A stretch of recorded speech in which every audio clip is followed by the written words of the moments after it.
গ্রামের মানুষের জীবন শহরের মানুষের থেকে অনেক সহজ ও সাদামাটা। আসসালামু আলাইকুম ফেসবুকের বন্ধুরা, তোমাদের মাঝে আমি ছোট্ট একটি ব্লগ নিয়ে আসলাম, যা গ্রামীণ পরিবেশ খুবই মনোমুগ্ধ করার মতো একটি পরিবেশের ভিডিও তোমাদেরকে উপহার দেব। প্রতিটি ঋতুতে গ্রামের রূপ বদলায়। যেমন বর্ষায় ধান ক্ষেত ভরে যায় পানিতে, শীতকালের কুয়াশায় ঢাকা সকালের সৌন্দর্য যেন স্বর্গীয়, বসন্তের ফুলে ফুলে রঙিন হয়ে ওঠে গ্রাম, আর হেমন্ত কৃষকের হাসি ফুটে নতুন ধান ঘরে তুলতে পারলে আনন্দ। এই জ্যোতিভিত্তিক পরিবর্তন গ্রামীণ সৌন্দর্যকে আরো বৈচিত্র্যময় করে তোলে। গ্রামের সৌন্দর্য আমাদের সংস্কৃতি, ঐতিহ্য এবং প্রকৃতির সঙ্গে একাত্ম করে তোলে। শহরের যান্ত্রিক জীবনের ক্লান্তি ভুলে শান্তির জন্য বারবার ফিরে যেতে ইচ্ছে করে সেই শান্ত গ্রামে। তাই বলা যায়, গ্রাম শুধু একটি স্থান নয়, এটি আমাদের হৃদয়ের খুব কাছের একটি অনুভূতি। এছাড়া আমাদের গ্রামের মানুষ অনেক সহজ সরল ও সাদামাটা হয়ে থাকে।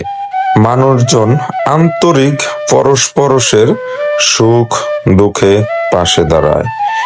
গ্রামের মাটির গন্ধ, বাঁশের কাঁচা ঘর, পুকুর পাড়ের নারকেল গাছের ছায়া আর স্থলীর কাজের ব্যস্ততায় সবাই গ্রামীণ জীবনের অংশ।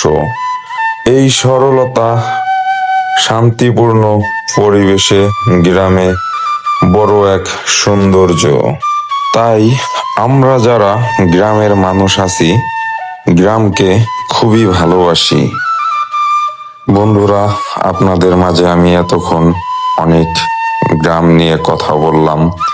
আমার এই ভিডিওটি যদি ভালো লাগে, আমার কথাগুলো যদি ভালো লাগে, অবশ্যই আমার ভিডিওটি দেখে আপনার মতামত রেখে যাবেন। আর যদি ভিডিওটি খুব ভালো লাগে, অবশ্যই ভিডিওটি শেয়ার করবেন, অন্য বন্ধুদেরকে দেখার সুযোগ করে দিবেন। সব সময় আমি আপনাদের পাশে থাকব, আপনারাও আমার পাশে থাকবেন। এই ফেসবুকে সবাই সবার পাশে যদি থাকি, তাহলে সবাই দ্রুত সফলতা অর্জন করতে পারবো ইনশাআল্লাহ। তাই আমরা হিংসা না করে সবাই সবার পাশে থাকি। তো আজকের ভিডিওটা আমি এখানে শেষ করতে যাচ্ছি। তো যদি ভিডিওটা ভালো লাগে, অবশ্যই সবাই শেয়ার করবেন। সবাই ভালো থাকবেন, সুস্থ থাকবেন, পরিবারের সাথে সময় দিবেন, গ্রামে যাবেন, গ্রামে ঘুরবেন, গ্রামের সৌন্দর্যগুলা উপভোগ করবেন, মনে অনেক শান্তি লাগবে। সবাই ভালো থাকবেন, সুস্থ থাকবেন, আমার জন্য দোয়া করবেন। আল্লাহ হাফেজ।